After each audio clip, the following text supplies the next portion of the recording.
U.S. intelligence officials say the Ukraine war is at a stalemate. They believe now, 3 months in, Russia is preparing for a much longer and brutal conventional war. So what is the possibility that a fatigued Russian President Vladimir Putin, in an act of desperation to win, may resort to unleashing deadly chemical, biological, or nuclear weapons? Well, joining us is John O'Neill. He's author of the new book, The Dancer and the Devil: Stalin, Pavlova, and the Road to the Great Pandemic. John, before we get into your book, how likely is it, in your opinion, that Putin may use weapons of mass destruction in Ukraine? I think it's sadly a real possibility. I don't see Putin using nuclear weapons because they're traceable. And so it's a two-way street between, say, Leningrad and London, St. Petersburg and London. What I think the great threat is the threat of the use of biological warfare, where someone coughs somewhere and all of a sudden people start dying of smallpox. And Putin says, gee, it's a shame you didn't vaccinate your people like we vaccinated ours. Or the use of agricultural bioweapons like African swine virus and all that Putin has stored. Putin has the greatest storehouse and storepiles of biological weapons on earth at a place called Saratov, east of Moscow, and in the Urals at a place called Ekaterinburg.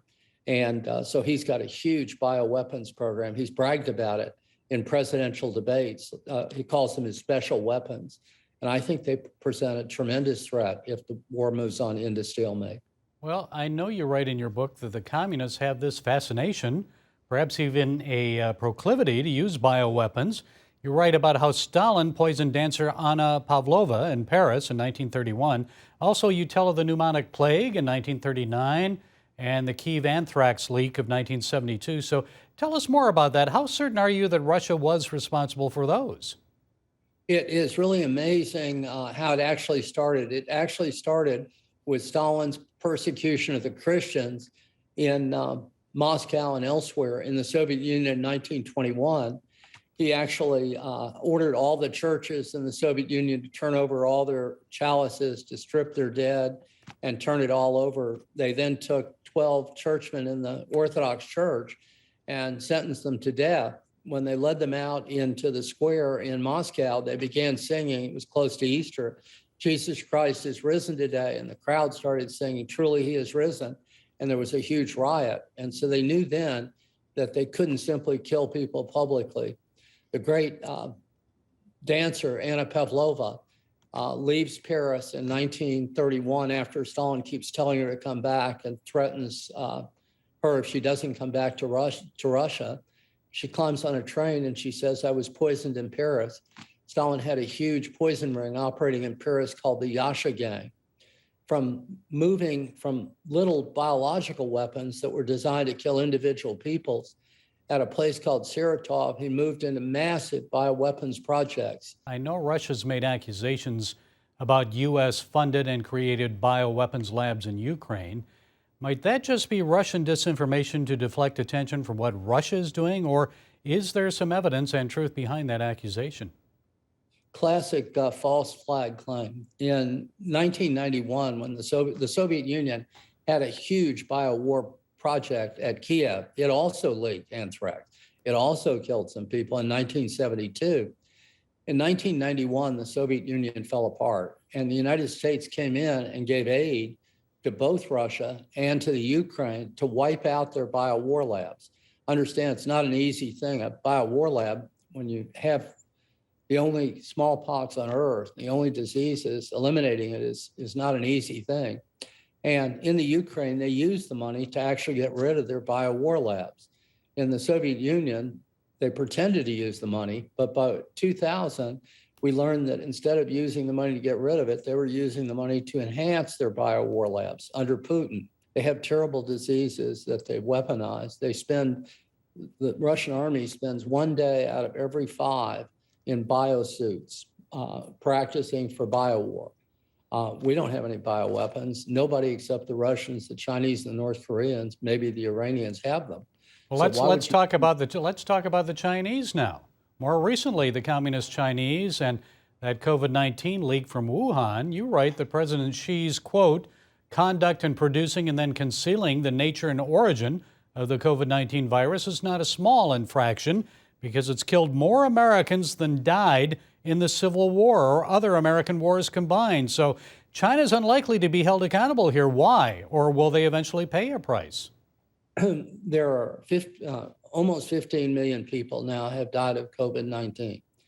In the United States, somewhere around 1.1 million have died, more than all the wars we've ever had. COVID-19 has never been found naturally in nature. It's a combination of two separate things. 96.2% of it comes from a horseshoe bat located 1,100 miles from Wuhan in a cave in the Himalayas.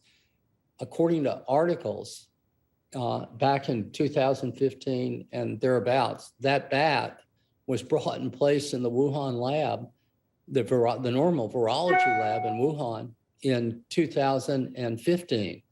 Somebody added 3.2% to that virus to make it incredibly communicable, wildly communicable. They added a hook to it.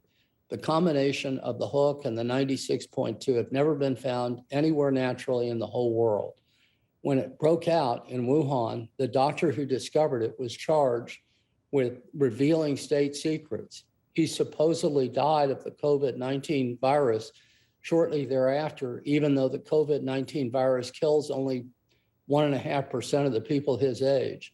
No Dr. Fauci's ever went to Wuhan. Immediately, Wuhan was shut down by the Chinese Biowar Command. That's who moved into Wuhan in 2019. The Chinese lied consistently about where it came from. If we knew the origin of it, we could have saved a lot of people's lives. We could treat it a lot better.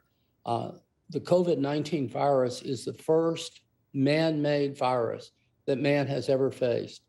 It's mutated over and over and over again. Our vaccines are effective a little bit, but not nearly like the vaccines we're used to for other things. And it's partly because it's a creation we don't, even to this day, wholly understand. We have enough trouble with all the horrible diseases we have. Why on earth would we be creating or preserving other diseases to kill people? And it's a violation of international law. In 1972, all the nations in the world agreed to ban these, but it hasn't happened that way in China, Russia, and North Korea. Okay, and we're likely to have more to come. The book is The Dancer and the Devil, Stalin, Pavlova, and the Road to the Great Pandemic. John O'Neill, fascinating. Thank you so much for being with us. I urge people to read The Dancer and the Devil for the stories also of the wonderful people that these communists have killed off, many of them wonderful Christian people like Wang Yi and others.